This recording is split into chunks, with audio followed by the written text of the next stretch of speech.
Welcome to the Wise Ones. Hello guys, welcome back to my channel, and as promised, of course, welcome to the Wise Ones. The dragons, the Wise Ones. I'll refer to them as dragons just because it's easier for everyone to understand that word better. The rule of calling them Wise Ones is because once they're with you, they are a companion for life, coming in and out of your life, but always in your life, just maybe not always there as such. They will tell you their name, and that's how it's worked with me.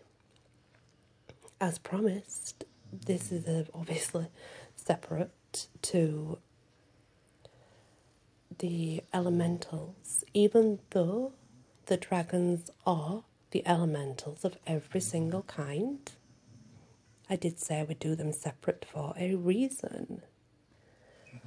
I believe, yes, I do, but I also believe that the key to it all is within us and our mind and our ascension, so to speak, our development of opening that part of our mind that can create and manifest and bring things like this into our lives for aid of the soul's journey. That's my belief. With that being said, I have two wise ones and I have one name that I cannot pronounce. I'll show you sometime. One of them is extremely purple in colour, and I mean that as in not so much bright, it's more of a glow. The other one is my ethereal protector. Protects my ether, protects my home. Fire dragon, of course, all fire dragons, that's what they're for. So yeah. Now, what I am going to share, and I apologise about my phone beeping, I do. I'm going to share this information, and I'm not going to say that it's fact. It's not fact as such, however, I do believe it's probably written somewhere in history as myth or legend even, but it's what I was taught and how I believe the dragons to be. And the reason I've kept it separate is simply because once you hear what I'm about to say, some of you will resonate. Some of you will start to look into things you've never looked into before. This could change people's opinions, and this could change the way you think and the path in which you want to go for. I'm going to be doing a energy dragon reading soon. I've decided it's probably best to work with energies because that's what I do. So I'm going to start doing a lot of that energy work using cards and other tools to empower you into new energies, to work with these majestic beings of various kinds, because we are going to go through a lot of beings, a lot. That being said, shall we begin? So did you know that there are very strong beliefs that dragons are part of the celestial guardians? They're within the higher realms. They have a great affinity with humankind and the earth and the crystals of the earth, just like the archangels. The bond you can create with one is, it's unbreakable. It's for life. Now, crystals, rocks, trees, anything that's very earthly is said to still hold these majestic dragon's energies that you can tap into. They will aid you, but only for the greater good and for the balance. Remember that. They're connected to each element. There's one in each element, and they are the precious elementals upon the celestial realm. Water dragons are the only ones that don't breathe fire, just to make that clear. They are also the ones that will come before the others, along with the earth dragon, and this is to purify the earth for when it enters the golden age. However, after the water dragon comes in, then the air dragon comes in. The air dragon can help you with etheric cord cutting, cobwebs, let's say. It can aid you with stagnant cobwebs within your air element that you want ridding of, and obviously a higher level of consciousness. They all breathe fire except water. I just want to make that clear. There is only the water dragon that doesn't breathe fire, sorry. The fire dragons, they will take any new energy that comes in regarding whether it's negative or positive, that doesn't matter. They'll take it and change it to extremely positive. They are very, very powerful, very powerful. The air and the water will come in before the fire and the earth usually. It just depends. This is said so upon when a golden age is reached on earth. You would find water comes in first because water's everywhere, and that purification needs to come for the golden age. Then air will come because obviously ether's everywhere, and then you'll get your earth and your fire dragons coming together to do the rest of the work. Your fire dragons are extremely powerful. They will put up etheric fire walls for you, for your friends or your family. Earth dragons, they like the mud, they like the soil, and they will use that soil to try and put out positive vibes into the earth, and you can aid them with this. We'll go into all this later. You can help them send love through the earth. They will protect your home and guard your property and your garden. Your water dragon is all about spreading love. It's emotions, and the water dragon, because water's everywhere, will try and spread love that way through the waters. It's almost like the light of love. That's what it's like. And they do protect your inner emotions. There is a belief that there are 12 archangels, as I mentioned. There are also 12 dragons of high court that aid in the earth's evolution. And I apologise, my dogs are snoring. The dragons take rest upon the clouds. Look to the clouds. If you see the outline of a dragon, you probably are seeing the outline of a dragon. They do tend to rest there, and once they move, because their aura is so empowering, it leaves the outline of that dragon that's been there. They were said to be present at the birth of the earth. This is Africa. This is an African belief. The African golden age of petroleum.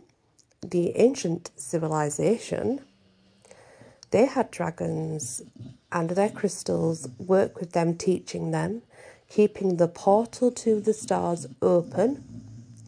Humans were very connected to the stars. Bear in mind, the thorn-blooded rose path always states, we were created by the stars. Remember? Fated. Remember it? Do you remember? Fated by the sun, envisioned by the moon, given form by land, and feet firmly rooted in shadow, which is the hollow.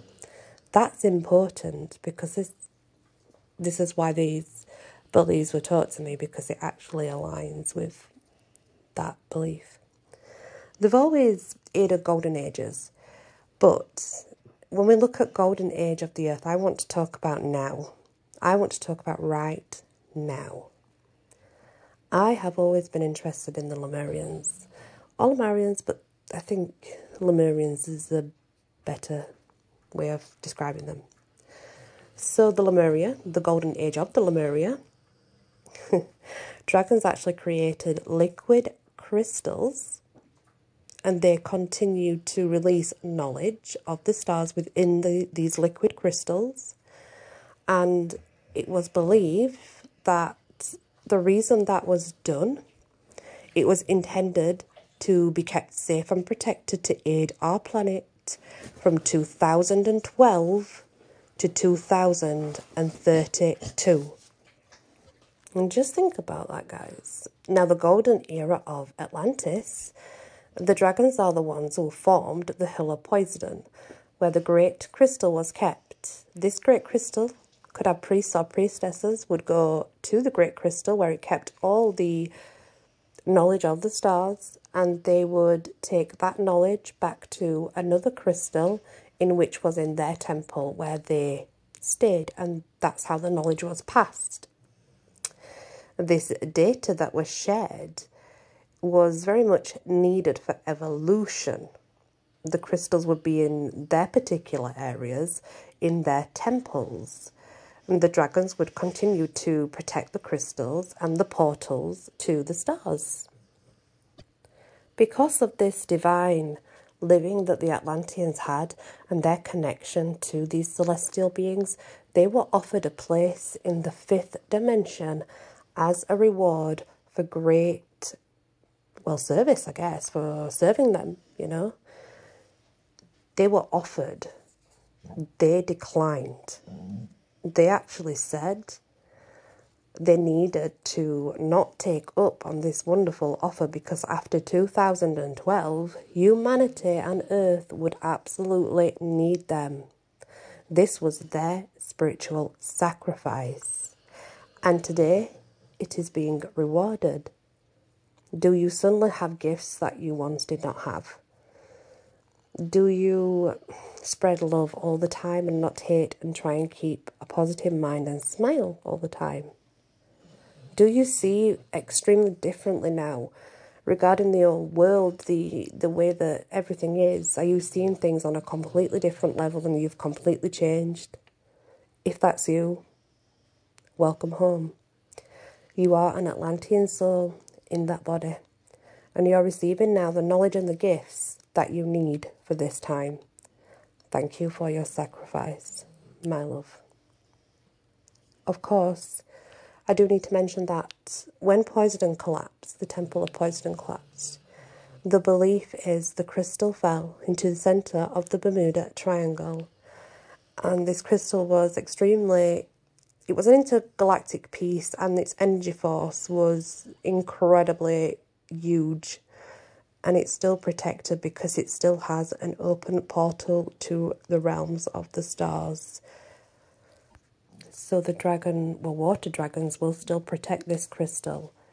The hollow, as spoken in the Form-Blooded Path, Hollow Earth of Lemurian age was the centre of Earth, and it held all etheric form. The same belief as in the Thorn-Blooded Rose Path, that is what we believe. I'm going to take you back now to 16th and 17th of August 1987. Anyone remembers that? An alignment of planets in the solar system. An amazing alignment happened. This brought about a lot of harmony, meditation and prayer worldwide. If you go to the Mayan calendar, this marks the beginning of the 25-year purification of Earth. Think about that. This then led to the cosmic moment of 2012. Precisely at this moment, guys, 11 a.m., the 21st of December 2012, the cosmic moment occurred. The golden age of Aquarius, the sixth kind, was starting to come into play. And as you know,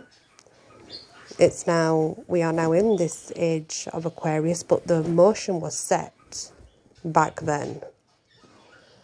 This is the sixth form. What that means is it's the sixth golden age that is coming to Earth. That's what that means. 2032, guys. 2032 is when the Earth has reached its next golden age. In 2015, Stargate Lyra fully opened, and when it did, the crystal within the Bermuda Triangle, it was not properly aligned. It was a little bit offset by Helios, I think. And, well, in 2017, the elementals aligned it, and this impacted Earth's ascension it made a big difference. This was 2017. And so, they are already here. They are already here. They are already working. This is the ascension. This is the 6th golden age that is coming upon us. We are now in the age of Aquarius, which was set in motion 11:11 a.m. 2012, 21st of December exactly. And yet here we are again at the age of Aquarius. And the new golden age is said to be 2032. So we are in this process of changes, of higher consciousness, development, learning, and unfortunately, purification. And they are already here, helping, aiding, working. And if you can connect with them, you will find a lot. You will, you will find a lot of information, and you will, I know that that's the word I'm looking for, guys. I got goosebumps from this information relayed to me. So,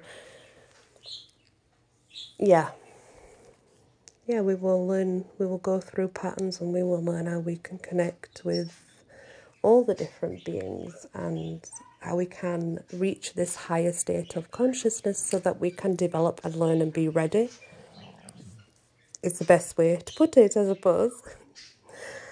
So next time we'll discuss the different dragons and what you can do. I'm going to do energy readings anyway soon, with dragons included. But remember, there are 12 archangels. There are 12 laws of the earth. There are 12 dragons of the high courts. So, it's interesting, is it not? I think it is. I do. I really do. And yes, I believe, because I have to. Thank you for listening, guys. I will see you in the next part. Love and light and many, many blessings.